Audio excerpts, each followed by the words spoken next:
한 주간 잘 지내셨죠? 네. 이번 주부터는 마가복음을 한번 시작해 보려고 합니다.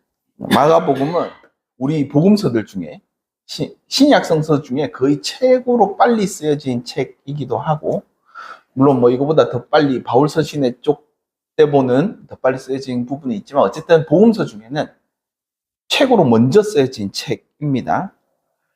그런데 오늘의 시작을 보시면 되게 이상합니다. 마태복음도 족보로 막 시작하고 누가복음도 족보로 막 시작하는데 마가복음은 족보에 대한 관심이 일절 없습니다. 그리고 오늘은 딱 하나님의 아들 예수 그리스도 복음의 시작, 이렇게 시작합니다. 한마디로 자신들이 예수를 경험해 보았더니 기대하지도 못한 하나님의 아들이었고 그리스도셨고 복음의 시작이었다, 이렇게 고백을 하며 시작을 하는 이야기죠. 그래서 이 세 가지의 표현은 마가복음의 전체를 이해하는 데 있어서 매우 중요한 대목입니다. 아니면 정리를 승리해서 뭐 개선문을 통과하거나 할 때 사용하는 정치적 용어였습니다. 기쁜 소식이라는 뜻이죠.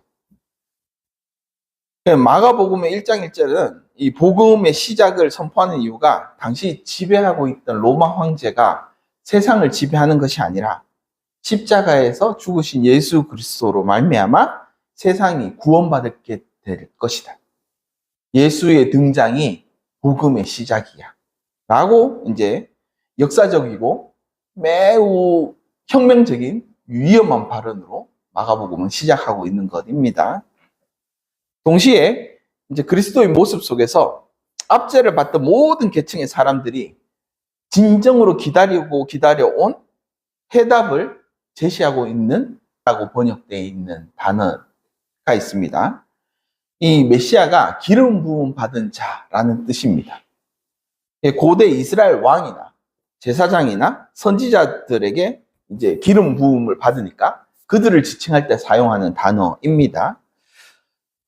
그래서 헬라어 크리스토스는, 그리스도라고 번역된 이 크리스토스는 이 기름을 바르다라는 헬라어 동사 크리오에서 파생된 명사형입니다. 그러니까 이것도 역시 기름 부음 받은 자, 기름을 바른 자, 이런 뜻을 가지고 있습니다. 이 기원전 3세기, 예수님 오시기 3세기경 이집트 알렉산드리아 비롯해서 각 지방에 막 흩어져 있던 유대인들, 디아스포라 유대인들이 많았겠죠. 이제 그들은 점차 히브리어를 잃어버리고 헬라어를 전체적으로 사용하기 시작합니다. 그래서 모국어처럼 헬라어를 사용하다 보니 히브리어 구약 성서를 읽을 줄도 모르고 볼 줄도 모르고 이제 하게 된 거죠. 그러니까 이제 랍비들이 생각할 때는 이게 되게 위험한, 자기들의 경전이 되게 소중하지 않습니까? 나중에 알게 되겠지만 성전이 무너지고 이게 자기들을 하나로 묶는 공동체의 역할을 하게 된 가장 중심의 성경이 있다 보니 이제 이거를 번역하려고 알렉산드리아에 막 이제 모든 문서를 모읍니다. 구약 성서를 모아서 방대하게 이제 헬라어로 번역하는 작업을 하는데, 이것도 똑같이 구약 성서 히브리어 사필하듯이 먼저 목욕 제기하고 한 장 쓰고 틀린 글자 없는지 확인하고 다시 하나님께 기도드리고 다시 목욕 제기하고 또 한 장 쓰고 틀린 거 없는지 확인하고 이렇게 씁니다, 얘들이. 심지어 히브리어가 이렇게 막 노래처럼 걔들이 외우고 있는데 이거를 글자 수를 끝에서 끝까지 이제 둘이서 같이 이렇게 확인합니다. 그래서 가운데 딱 만나는 지점이 있는가 없는가를 둘이서 확인하고 이제 목욕 제기하고 다시 그 다음 장 이렇게 뭐 이런 식으로 철저하게. 그래서 이제 성서가 1.1획도 틀림이 없다라는 말이 거기서 나옵니다. 이들은 한 장 한 장 뺏길 때, 한 문구 뺏길 때 엄청나게 공을 들여서 한자도 틀림없이 뺏기는. 그래서 70인역도 이제 성경에 온전한 권위를 입습니다. 이 70인역의 헬라어 한자라도 뭐 바꾸거나 아니면 헬라어 이것도 우리의 성경으로 인정하기 때문에 이것을 어기는 자들은 뭐 잘못 해석하는 자들은 엄벌에 처한다. 하나님이 저주를 내릴 거다. 뭐 이런 식으로 할 정도로 어쨌든 굉장히 공들여서 만들었습니다. 이것을 우리는 70인역이라 합니다. 70명이 모여서 그걸 작업을 했다. 뭐 이렇게 이야기를 하는데, 아무튼 이거를 이제 메시아를 번역할 때 이들이 그리스도라는 단어를 썼습니다. 기름 부음 받은 자라는 뜻으로 이게 마땅히 번역할 단어가 없으니까 그리스도라는 단어를 만든 거죠. 그래서 유대학자의 손을 거쳐서 공식적으로 채택된 단어였습니다. 그래서 1세기 예수님 당시 유대인들은 구원자를 부르는 환경이 자기가 뭐 히브리어를 쓰면 메시아라고 불렀고, 이제 헬라어를 쓰면 그리스도라고 불렀습니다. 그래서 본토 이제 유대인들은 주로 뭐 일상생활 할 때는 아람어와 히브리어를 사용하고, 그 다음에 헬라권 디아스포라 유대인들은 70인 성경만 봤으니까 주로 메시아라고 불렀습니다. 그래서 자기들이 토론하고 뭐 열띤 이런 이야기를 할 때도 항상 통용되는 단어였습니다. 이거를 잘 보여주는 대목이 요한복음 1장 41절에 나옵니다. 이제 거기 이렇게 나옵니다. 우리가 메시아를 만났다 하고 갈로쳐서 메시아는 번역하면 그리스도라. 이렇게 딱 아예 요한복음은 명시를 하고 있어서, 당시 이제 항상 기름 부음 받은 자의 직분을 뜻할 때 요 단어를 썼습니다. 그러니까 마지막에 나오는 복음, 요한겔리온과 이게 이제 로마의 황제 탄생을 뜻하고 즉위를 뜻하고 전쟁의 승리를 뜻한다 했죠. 그리고 그리스도는 유대인들이 그렇게 기다리던 로마에서 우리를 구원할 자, 다윗과 같이 우리의 왕이 될 자, 기름 부음 받은 자라는 뜻입니다. 요 두 개를 같이 쓴 거죠, 명칭을. 그래서 이제 마가복음은 맨 앞에다가 하나님의 아들이라는 명칭을 사용했습니다. 이 호칭도 사실은 이스라엘 백성들에게는 결코 낯선 표현은 아닙니다.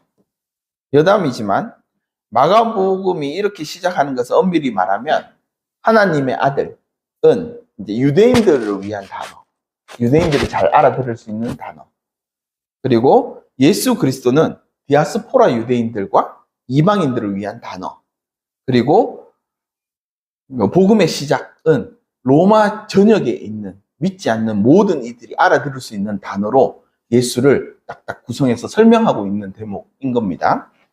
다시 돌아와 이제 하나님의 아들이라고 명칭하는 예수님이 적용됐을 때는 심각하게 문제가 발생하기 시작합니다. 여기서.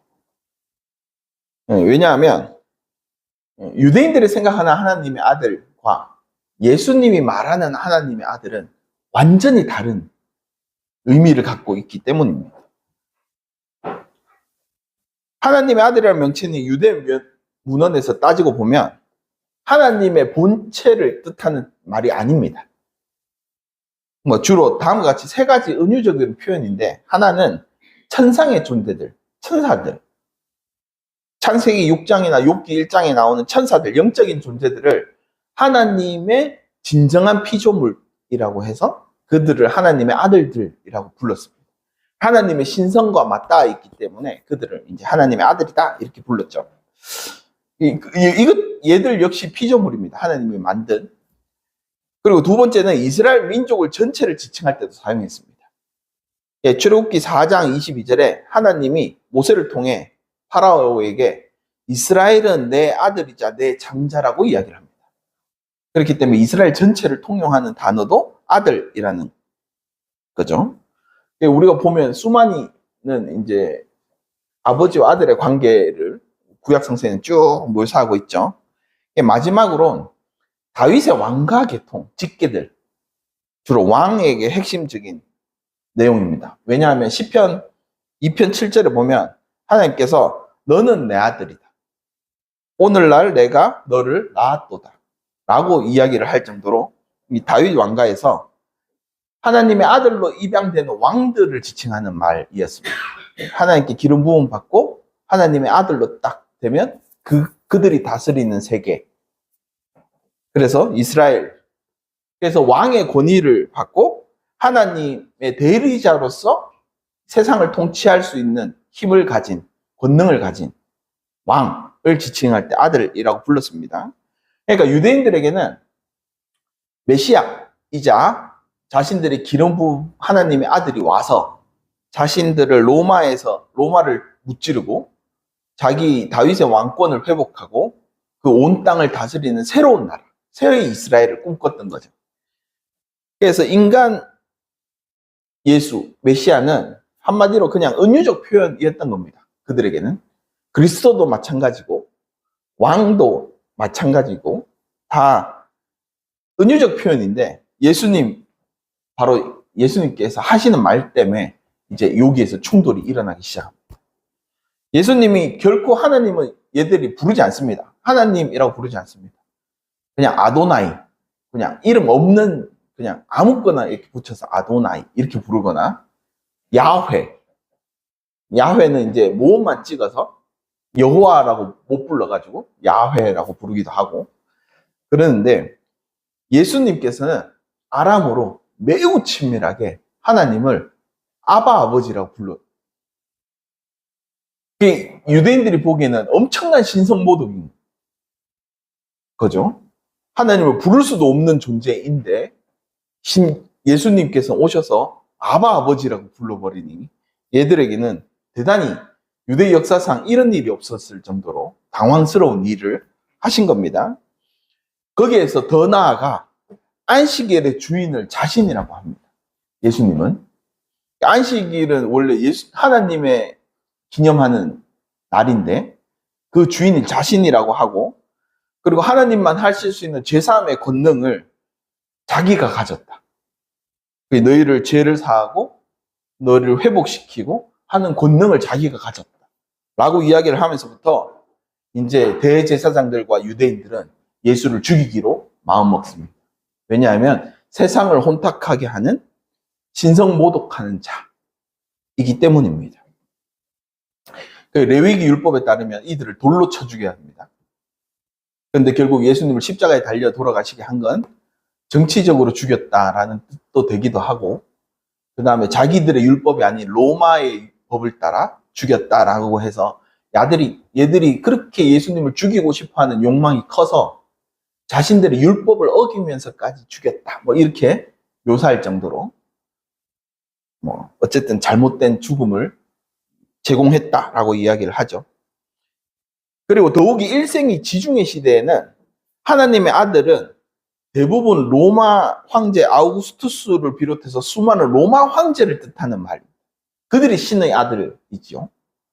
그러니 로마 입장에서 볼 때도 네가 유대인의 왕이냐 이렇게 물을 정도로 얘가 신성모독을 하고 있다라고 생각을 할 수도 있습니다. 그 지점에서 맞아 들어간 거죠. 그래서 매우 엄중한 단어이지만 마가복음은 하나님의 아들이라고 선포하고 시작을 한다는 것입니다. 그러니까 결정적으로 마가복음은 그런 얘기를 하고 있었던 겁니다. 예수님을 봤더니 진짜 왕의 모습이 어떤지, 하나님의 아들로 오신 왕 메시아의 모습이 어떤지 분명히 예수 그리스도의 삶에서 밝혀졌다. 그리고 하나님의 신성 본질을 그대로 세상에 전하셨다.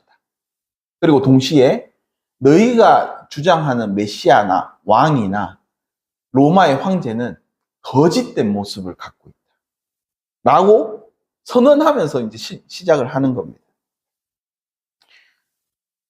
참 메시아이자 그리스도이자 복음인 예수를 기다리는 사람들의 모습을 보면 우리는 보다 예수님의 모습이 어떠했는가를 좀 더 뚜렷이 알 수 있게 됩니다. 예수님의 참모습이 어떠했길래 그들이 예수님을 마가복음처럼 고백하고 어떻게 그리스도인들이 되고 어떻게 그렇게 예수님을 따라 살아가게 되었는가.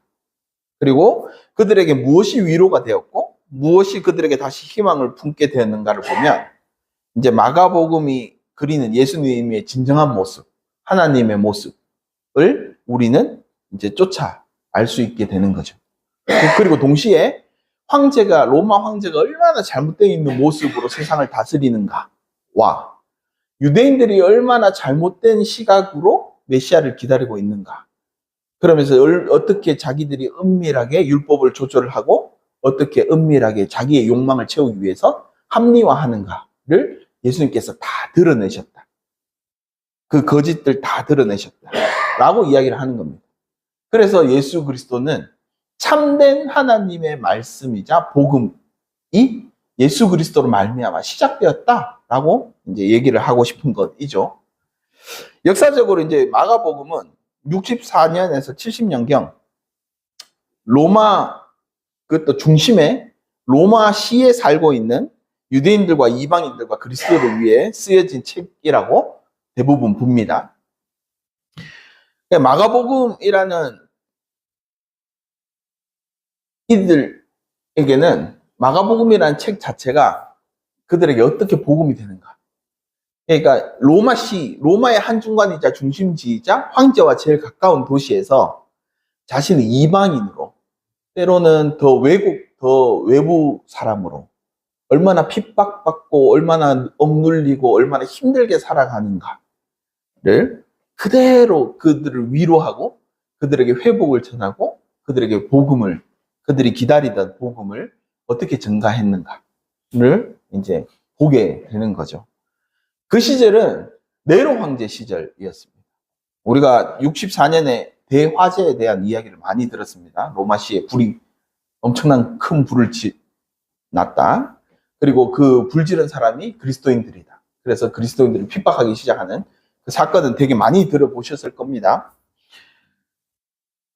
근데 이제 대화재 이야기는 현대학자들은 네로가 불질렀을 가능성을 매우 낮게 봅니다. 화재 발생할 당시에 네로는 로마시에서 50km나 떨어진 휴양지 안티움에 있었습니다. 그리고 로마시에 화재가 났다는 얘기를 듣고 로마로 달려와서 이재민들에게 자신의 정원을 개방하고 식량을 헐값하게 공급하는 등 적극적인 구호 활동을 했습니다. 그런데 왜 이러한 소문이 퍼졌는가는 이제 이유가 따로 있습니다. 화재가 다 진압되고 폐허가 됐죠. 이제 그 불탄 자리에 도무스 아우레아라고 황금 궁전을 아주 거대하고 화려하게 자신을 위해서 궁전을 짓기 시작합니다. 다 불타흐른 땅이니까 싸게 그 토지들을 다 수용하고 왕의 힘으로, 그리고 이제 거대한 건축 프로젝트를 막 시작을 하는 거 보니 로마 시민들이 황제가 새 궁전을 지을 땅이 없어서 일부러 불을 내게 했구나. 그래서 이 고의로 불을 내게끔 만들고 고의로 이 궁전의 토지를 수용하고 고의로 이 일을 하기 위해서 미리 사전 작업을 다 했구나 라는 소문이 막 퍼지기 시작합니다. 그래서 민심이 걷잡을 수 없이 막 흉흉해지기 시작하죠. 심지어 고대 시대도 마찬가지지만 큰 프로젝트를 하게 되면 시민들의 일꾼으로 들어가게 되고 뭐 노동력뿐만 아니라 세금 뭐 기타 등등 모든 자금도 그게 다 투입되는 것 보다 보니 시민들이 더 먹고 살기 힘들어지는 했습니다. 그러니까 이 소문은 끝도 없이 막 이렇게 퍼져나가는 거죠. 여담이지만 오늘날 누구도 이런 비슷한 행동을 하고 있는 거 아닌가 싶기도 합니다.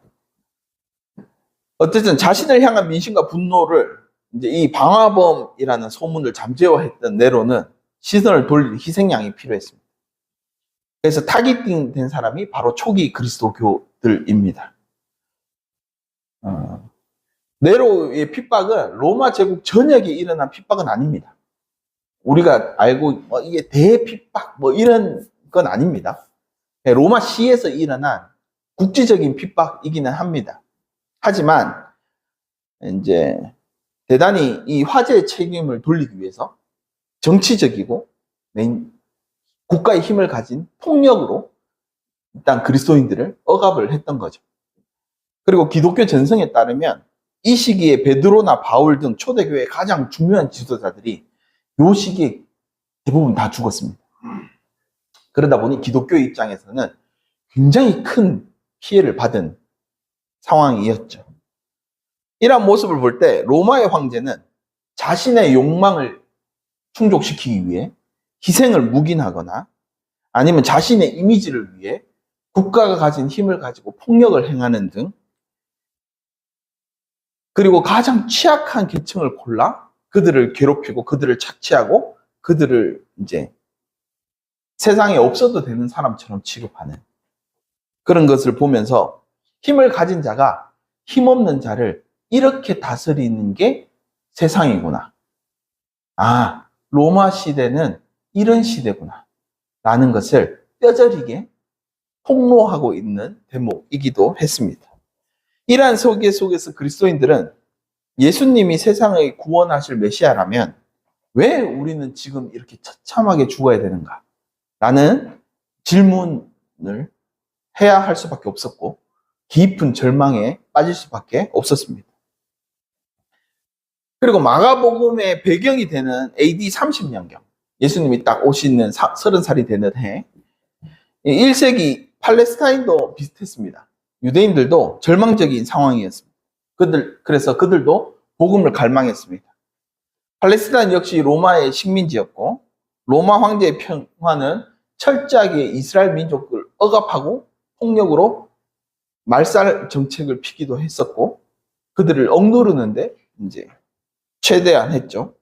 로마에 바치는 세금도 굉장히 무거운 뿐만 아니라 로마에서 파견한 헤롯 왕에 대해서도 대단히 많은 세금을 냈고 헤롯 왕은 그냥 유대 종교 지도자들에게 잘 보이기 위해서 예루살렘 성전을 지으려고 또다시 세금을 부과하고 그리고 예루살렘 성전에 있는 종교 지도자들은 그 종교 예식을 위하여 또다시 사람들에게 세금을 부과하는 삼중고의 이게 고통을 겪고 있는 시대였습니다.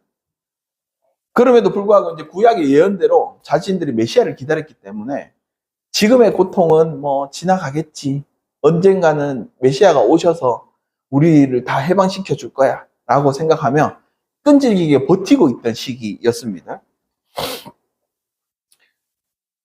그래서 자신들이 그럼에도 불구하고 이 시간이 길어지면 길어질수록 자신들은 이렇게 생각하는 겁니다. 우리는 의인이고 하나님을 잘 믿었고 그리고 지금도 하나님을 잘 믿기 위해서 이렇게 애쓰고 노력하는데 왜 우리는 의인들이 고난을 받아야 되는가? 라는 그들의 절망이 같이 있었던 것이죠. 그래서 마가복음은 진정한 복음은 함께 고난받고 대신 십자가에 달린 종으로의 예수의 모습을 그립니다. 한마디로 마가는 박해 속에서 두려워하는 이들에게 예수님도 억울하게 고난을 받고 죽으셨지만 결국 부활하셨듯이 너희도 고난이 끝이 아니라 영광으로 가는 길목에 있는 것이다. 그러니 서로 위로하고 서로 보듬고 서로 더욱더 증진해서 더 기쁜 소식을 들을 날까지 함께 가자. 함께 있자. 함께 이 고난을 넘어서자 하는 것을 복음이라고 이제 마가복음은 이야기하고 싶은 것입니다. 그래 이렇게 얘기할 수 있는 것은 마가복음을 적극적으로 수용하고 받아들였던 사람들이 핵심 계층을 보면 대부분 사회의 비주류들이었습니다. 밀려난 자들. 바리새인과 서기관들은 종교 기독적으로 정결법이라는 것을 엄격하게 내세워서 율법주의의 사회를 만들었습니다. 그래서 직업을 이제 로마를 위해서 일을 하거나 율법을 온전히 지킬 수 없는 가난한 자들은 하나님께 저주받은 죄인으로 취급되어서 성전 예배는 참여할 수 없고 사회 공동체에서 철저히 배제시키는 일을 했었습니다. 그래서 주로 나병 환자, 시각장애인 바디메오, 중풍병자, 혈우증을 앓는 여인 이러한 죄를 너희들이 그렇게 사니까 죄에 받은 형벌이야. 너희는 그 형벌을 감당하고 그냥 이 공동체에서 나가는 것이 우리에게도 너희에게도 좋다라고 이야기를 하죠. 또한 유대교는 철저하게 민족주의 성격을 띠고 있었기 때문에 마가복음에서는 이방인들을 철저하게 배제시키는 장면이 연출됩니다. 그게 보면 수로보니게 여인, 이 시리아 사람이거든요. 그리고 거라사 지방의 귀신 들린 자, 그리고 예수님이 십자가 죽음을 보고 저분이 진짜 하나님의 아들이었다 고백한 로마 백부장 등 다양한 이방인들이 등장합니다. 그리고 당시 인구수로도 계수되지 않은 여성들이 예수님의 사역에 끝까지 동참하는 모습으로 나타납니다. 그래서 유대인의 혈통이나 남성 중심의 체계밖에 차별 없이 주어지던 구원의 소식을 기다리는 이들이 예수 그리스도를 보며 아, 이게 기쁜 소식이구나. 아, 이게 복음이구나. 라고 깨달았던 것입니다. 그래서 특히 이들이 속한 공동체 종교 지도자들에게 버림을 받았기 때문에 유대교에서도 굉장히 논리적으로 합당하고 굉장히 유대교에서 랍비로서도 훌륭하신 분이 자신과 함께 식탁 공동체를 이루고 자신들에게 찾아와서 함께 밥 먹고 함께 형제라 자매라 부르는 그 자체만으로도 이들에게는 엄청난 위로가 되었던 것이죠. 그래서 이들이 예수님이 꿈꾸는 그런 공동체를 꿈꾸기 시작했고, 그리고 자기들도 그에 맞는 역할을 할 수 있을 거라고 생각을 했고, 그렇게 바뀌는 세상이 복음의 시작, 복음의 세상이다 라고 해서 이 복음의 시작에 많은 사람들이 참여하게 되는 것입니다. 복음에 갈망하던 이들은 깊은 절망과 낙심 속에서 자신의 곁에 있던 예수님에게서 하나님의 모습도 보고 그리스도의 모습도 보고 복음도 보았던 것입니다. 그분은 사람들과 똑같은 고통을 겪으면서도 자기를 내어주면서까지 더 고통받는 자들을 위해 자신을 사셨고, 그리고 자신의 능력으로, 권능으로 모든 질병을 소외받은 자들을 회복시켜서 다시 공동체로 끌어안으셨고, 세상을 억압하고 괴롭히는 악마적 세력들을 철저하게 무너뜨리며 나아갑니다.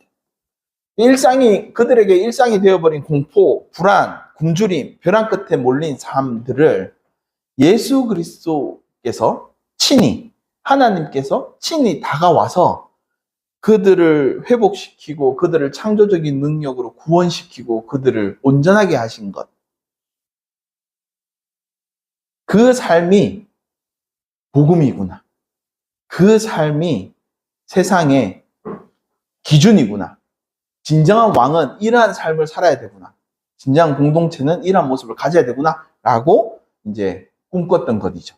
그래서 마가는 가장 먼저 쓰여진 복음서니까 가장 생생하게 예수님의 모습을 기억하고 있었던 시대입니다. 그래서 이들에게 중요한 건 이 복음이라는 게 뭔지가 대단히 정체를 밝히는 게 중요했던 거죠.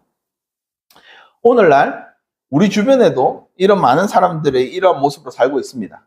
세상은 시스템으로 돌아갑니다. 아무리 좋은 시스템을 가진 국가라고 할지라도 언제든 이 시스템 안에는 고통받는 사람들이 있습니다.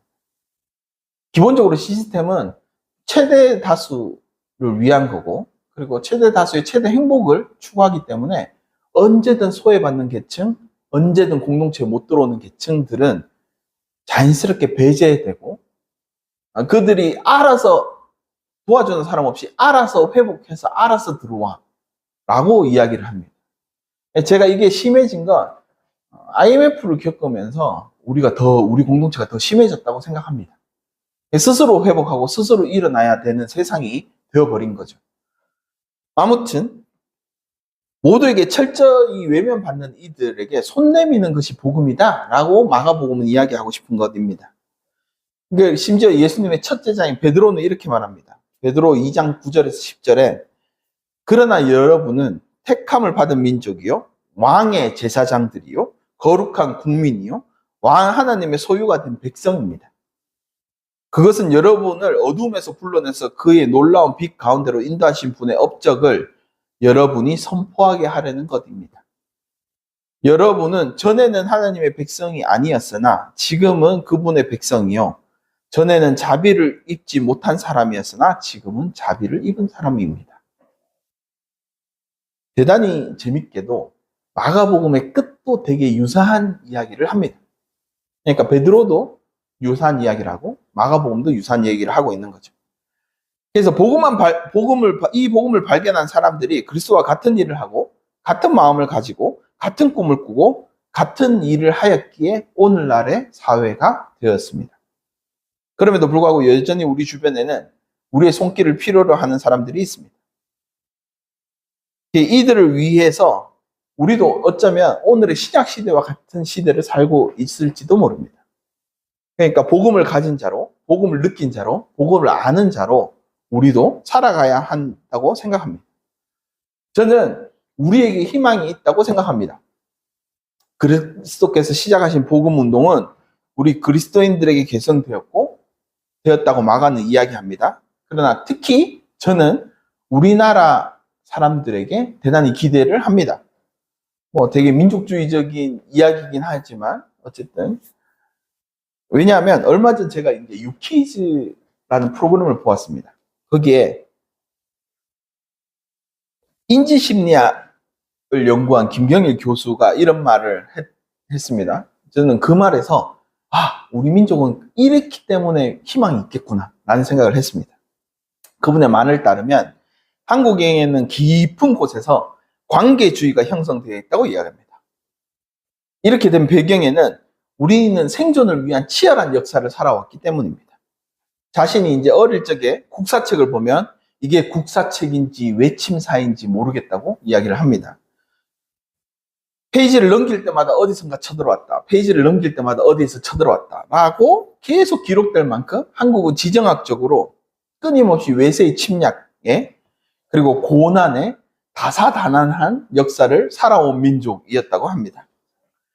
이처럼 예상치 못한 변주, 우리 내에서의 갈등이 아니라 정말 우리가 예상하지 못했던 변주들을 세상 국가의 재난이 일상적으로 일어나다 보니 이렇게 가혹한 환경에서는 내 혼자 잘났다고, 나 혼자 힘이 있다고, 나 혼자 계린기양이 아무리 뛰어난다고 해서 살아남을 수 없겠구나 라고 이제 민족 사람들은 생각을 했고, 그래서 위기가 닥쳤을 때 살아남을 수 있는 것은 오로지 우리가 힘을 합치는 것, 우리가 더불어 함께 하는 것, 이것만이 우리가 외세 침입이나 어떠한 국난에서 극복할 수 있는 힘이 된다라는 것을 뼈저리게 알게 되었다는 겁니다.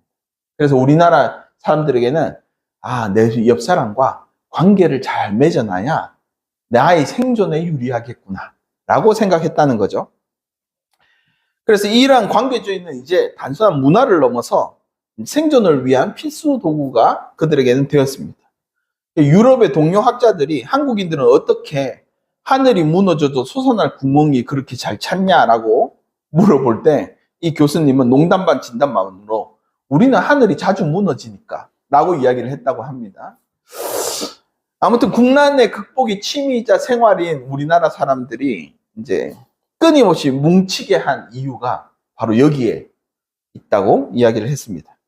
그래서 이러한 역사적 경험은 결국 한국인의 깊은 내면에 자리 잡고 있게 됩니다.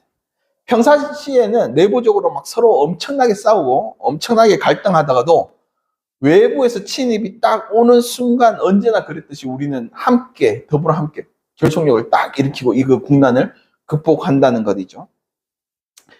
요약하자면 한국의 관계주의는 서양의 개인주의 관점에서 볼 때는 굉장히 이해하기 힘든 관점입니다. 수많은 역사 위기 속에서 공동으로 살아남기 위해 지난 이 연대의 생존과 심리는 우리 민족의 하나의 특징으로 자리 잡게 되었다는 것입니다. 그런데 같은 환경을 가지고 있던 이스라엘은 조금 우리와 다르게 발전합니다. 저희 생각이 가미되긴 하지만 유대인들은 철저하게 타 민족들에게 매우 배타적이라는 평가를 받습니다. 실제로 로마의 역사가 타키투스나 철학자 키케로 같은 지식인들은 유대인들을 가리켜 인류를 혐오하는 자들이라고 비난까지도 했습니다. 자기의 공동체가 아니면 다 그냥 망할 놈들이라고 생각하는 거죠. 이러한 유대인들의 배타성은 단순히 우월감이나 오만에서 생긴 게 아닙니다. 이들도 역시 거대한 제국의 틈바구니 속에서 철저하게 자기들의 신앙을 지켜야 했고 민족의 정체성을 지켜내기 위해서 철저하게 방어 기제로 작동했기 때문에 이게 뿌리 깊숙이 이런 마음을 가지게 된 겁니다. 로마 그리스도교는 로마 시대는 그리스 시대도 마찬가지지만 다신교죠. 우리 신이 엄청 많잖아요. 그래서 정치, 경제, 문화 모든 것이 신전의 제사와 연관되어 있었고 모든 것이 우상 숭배와 연관되어 있어요. 그러니까 유일신인 입장인 유대인들에게는 오직 야훼만 섬겨야 된다는 이 강박관념 때문에 이걸 절대적으로 계명으로 지켰기 때문에 항상 거룩함을 요구했습니다. 그들과 거리를 두고 격리하고 오로지 나만의 거룩함을 추구해야 했습니다. 그러니 그들과 그냥 그들과 어울리고 단순히 함께 술 먹고 마시고 그들에게 잠순히 놀이 문화에 참여하는 것 자체도 그들에게는 볼 때는 우상숭배였던 것입니다. 여기에 이제 더해 끔찍하게 국가적 재난을 겪으면서 더욱더 이 배타성은 올라갑니다. 바벨론이 이제 전쟁을 하고 그들이 행했던 일은 한 땅에 사는 그 민족들을 뭉치지 못하게 다 흩어버리는 정책을 펴니다. 그래서 유대인들은 자기 땅에서 살지 못하고 전 세계로 바벨론이 차지하고 있는 전국으로 흩어지게 됩니다. 그러면서 이제 이방인 문화에 섞여 살게 되고, 그리고 이방인 문화가 타협하고 살게 되고, 그렇게 우리는 하나님께 잘못했기 때문에 이런 벌을 받았구나 라고 생각을 했습니다. 그러면 하나님께 돌아갈 방법이 뭐냐? 하나님과 다시 만날 지점이 어디냐? 그랬을 때 이들은 이제 성전이 없으니까 말씀을 붙들고 철저하게 더욱더 율법주의에 빠지게 됩니다. 내가 율법의 1.1획도 지켜야 하나님께서 우리를 돌아볼 거야. 하나님께서 우리를 구원하실 거야. 라고 생각을 해서 철저하게 이제 율법주의적으로 빠지게 됩니다. 우리가 스가랴, 느헤미야 보시면 이방인들과 결혼한 사람들은 아내를 쫓아내고 아들들을 쫓아내야 비로소 유대 공동체 안에 들어올 수 있다라고 이야기를 할 정도로 굉장히 배타적인 상황이 됩니다. 그래서 유대인들을 멸살시키려고 했던 민족들이 많았기 때문에 유대인들은 철저하게 이렇게 경계를 하게 됩니다. 외부를 경계를 하죠. 지금 네타냐후의 말이 먹히는 이유도 바로 거기에 있습니다. 네타냐후가 이란이 절대적인 악이라고 얘기를 하면 유대인들은 그럴 수도 있겠다라고 얘기를 합니다. 그래서 투표를 해보면 전쟁을 계속해야 된다고 생각하는 사람이 60%가 넘는 거죠. 이처럼 대단히 민족성이 배타성을 띠게 됩니다. 그리고 이들이 율법을 너무 강요하다 보니 타 민족과의 사회적 장벽은 점점 높아집니다. 고대 사회는 함께 밥 먹는 게 우정의 연대였습니다. 한 자리에서 밥 먹는 게. 예수님도 보시면 식탁 공동체를 하시죠. 근데 이방인들과 밥 먹는 건 이들에게는 율법을 어길 확률이 너무나 높습니다. 자신들은 율법적으로 못 먹지 못할 음식들이 대단히 많은데 이방 사람들은 다 먹죠. 그러니 이걸 함께 밥을 먹다가는 매일 율법을 어기는 겁니다. 그러다 보니 식사 공동체를 도저히 이룰 수 없는 거죠. 그러면서 이제 점점 이제 외부인들과의 접촉이 끊어지게 됩니다. 그리고 매번 7일마다 한 번씩 완전히 쉬어야 되는 율법이 있죠. 로마인들 볼 때는 굉장히 이거는 게으른 민족입니다. 남들은 다 나와서 일하는데 너는 일요일을 무조건 빠져야 된다고 하니 로마인들이 볼 때는 이들은 대단히 게으르기도 하는데 돈만 밝히고 대단히 비효율적인 민족이라고 생각했기 때문에 그들은 그냥 귀한 애들이라고 생각을 했습니다. 그러니까 같이 섞이려고 하지 않았죠. 점점 외부인들도. 그리고 할례 자체는 이방인들이 볼 때는 엄청나게 이상한 일입니다.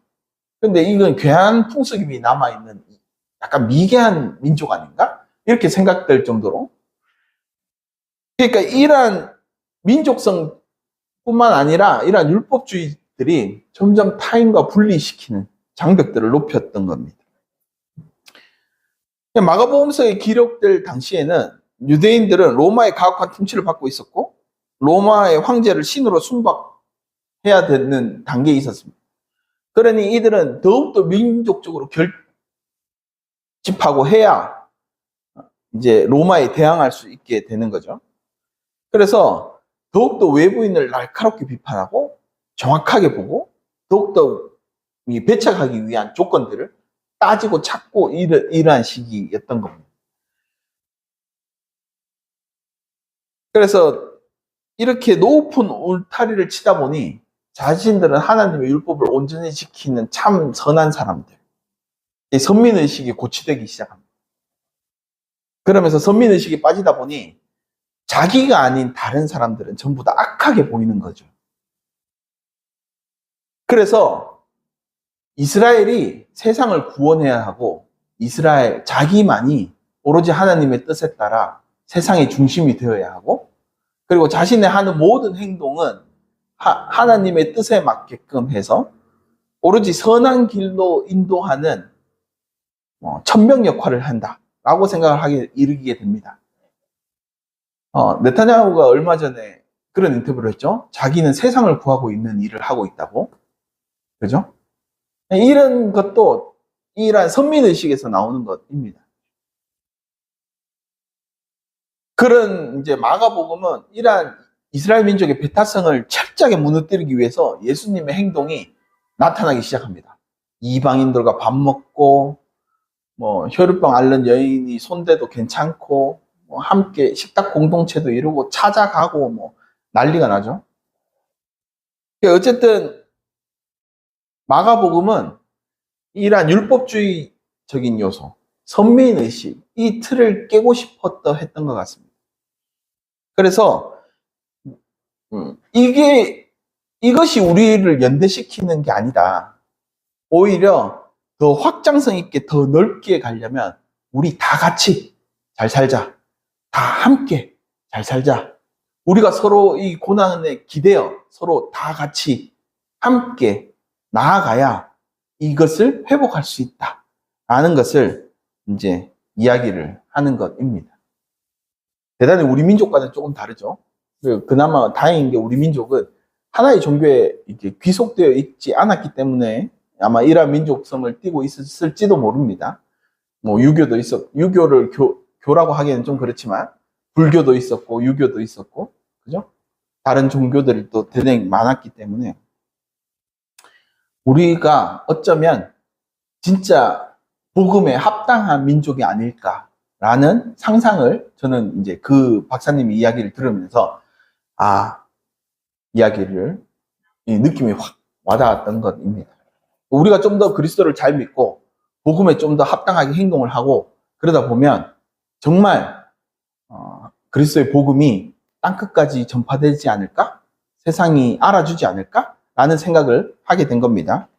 약간의 민족주의적인 발언이기 때문에 너그럽게 용서해 주시면 참으로 감사하겠습니다. 마가복음을 읽다 보면 믿음이 부족해서 아직 잘 몰라서 다 실수합니다.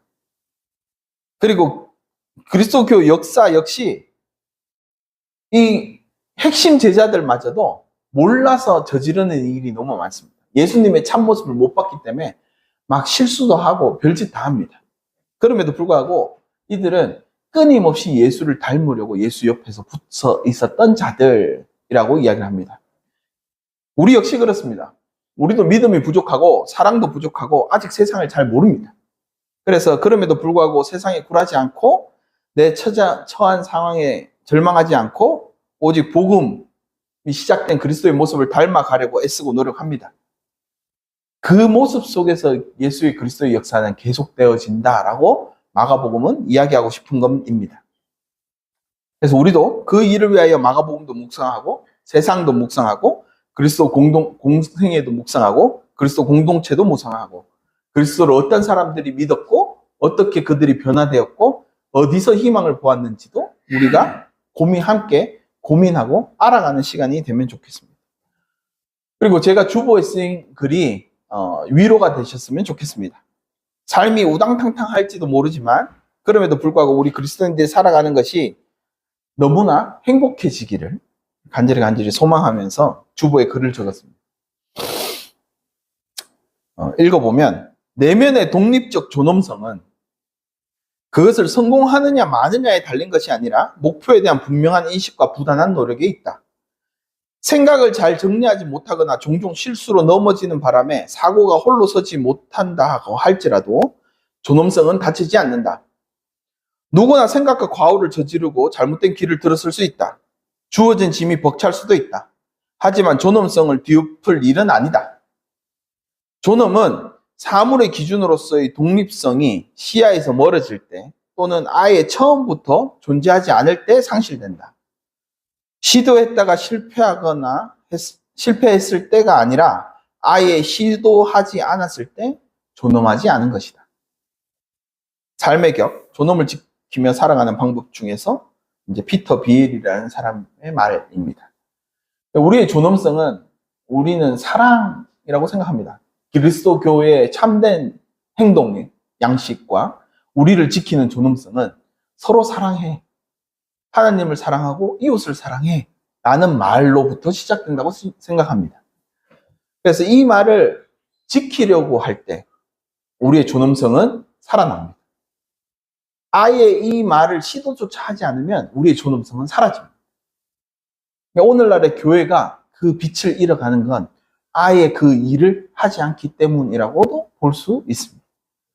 그러니 우리의 그리스도교의 정체성, 그리스도인으로서의 정체성, 우리의 존엄성은 그냥 우리가 시도 때도 없이 실수도 하고 우당탕탕 하겠지만 끊임없이 시도하는 데 있다고 생각합니다. 어쨌든 오늘의 옆 사람과 함께 더불어 화평하고 함께 사랑하고 함께 나누며 더불어 함께 우리가 어떻게 잘 살아가는가를 고민하며 살아가는 것이 기독교인으로서의 존엄성을 살리는 길이 아닌가 생각합니다. 그렇게 또 한 주간 잘 살아가시기를 간절히 기도합니다. 기도하겠습니다. 하나님 아버지 참으로 감사를 드립니다. 우리 안에 배타성을 띠지 않으면서도 성서를 바르게 볼 수 있도록 그리스도께서 바르게 보여주심에 참으로 감사를 드립니다. 그리스도의 모습에서 세상을 구할 복음이 시작됨을 봅니다. 그 복음의 말씀을 따라 살아가게 해주시고 비록 우리 믿음이 부족해서 절망하고 괴로워할 때에도 그곳에 함께 계시는 그리스도께서 우리에게 위로와 안식을 선물해 주시기를 간절히 소망합니다. 시대가 악합니다. 바르게 가고 있다고들 하지만 여전히 소외받는 이들을 더 소외시키고 도태시키려는 악함이 드러나는 세상입니다.